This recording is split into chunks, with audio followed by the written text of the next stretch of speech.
Hey everybody, one that always bored, never boring. Today is the 6th of May 2021 and Games Workshop have just had their Boxed Games Day for Warhammer Fest Online 2021.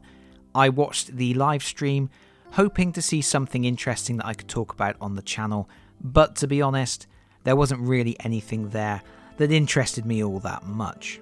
The first thing they showed was Elethane's Soul Raid, which is an Idoneth Deepkin warband for Warhammer Underworld's Diachasm.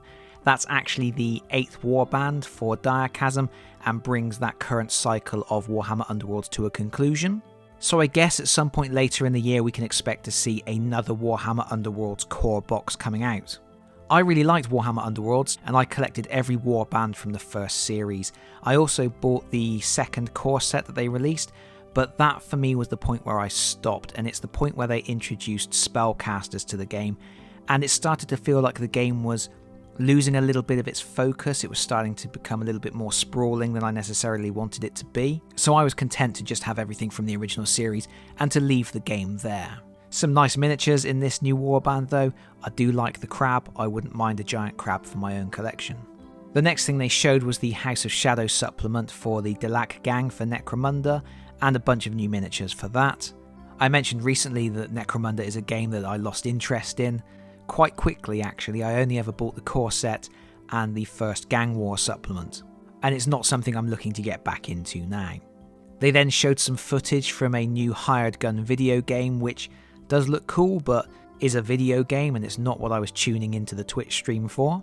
And then finally, which came as a bit of a shock to me, was news of a new Aeronautica Imperialis starter set featuring Space Marines and Eldari craft worlds. Aeronautica Imperialis is a game that I invested in heavily when it first came out. I bought the core set, I bought the first rule supplement, I bought the card packs, I bought the ground assets, but I very quickly became annoyed with Games Workshop's inability to keep items in stock for the game. Things like the game mats sold out rapidly and never came back into stock, and I sort of drifted away from it. I quite like the stuff I've got. I like my little mini orc jets, and I will occasionally have a little skirmish battle between those and my Imperial forces.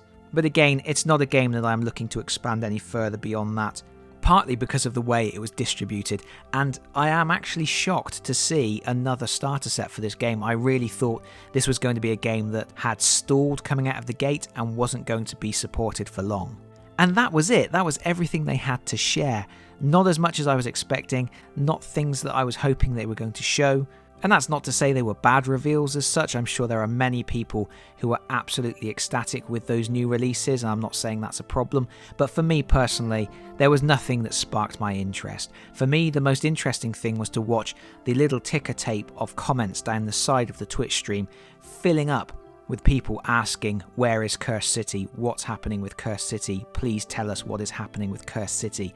And the stalwart efforts of the hosts of the show to completely ignore all of those comments. Of course, they were not in a position to say anything about Cursed City, and quite clearly, Games Workshop are not going to say anything about Cursed City at this time. I think if we ever do hear anything more about Cursed City, it will be because they feel they are in a position to say something, and they are certainly not going to be pressurized into saying something that might be harmful to them in some way.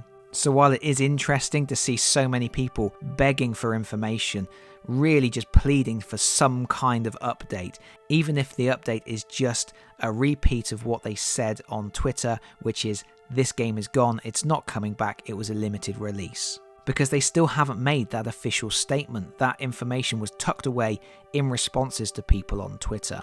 I think an official statement from Warhammer Community just saying, this is it, please stop asking, it's done, would go a long way, because until they do that, there's always going to be that air of mystery, there's always going to be that element of doubt, and people are always going to question it, and every single one of these events is going to have that faction of people demanding to know what is going on. For me personally, I don't really think I have anything more to say about Cursed City and the release of Cursed City. I've done a couple of videos where I looked at theories that have been talked about online and possible explanations for what happened here, and until something official is stated, there's nowhere else to go with that line of conversation really. It's annoying, it is upsetting, But Games Workshop aren't going to say anything. I think the fact that earlier in the week they showed a new miniature for Age of Sigmar, which is actually a bit of a spoiler for what happens towards the end of the Cursed City board game narrative, and yet they still didn't talk about Cursed City and the fate of that board game, makes it quite clear they aren't going to say anything just yet,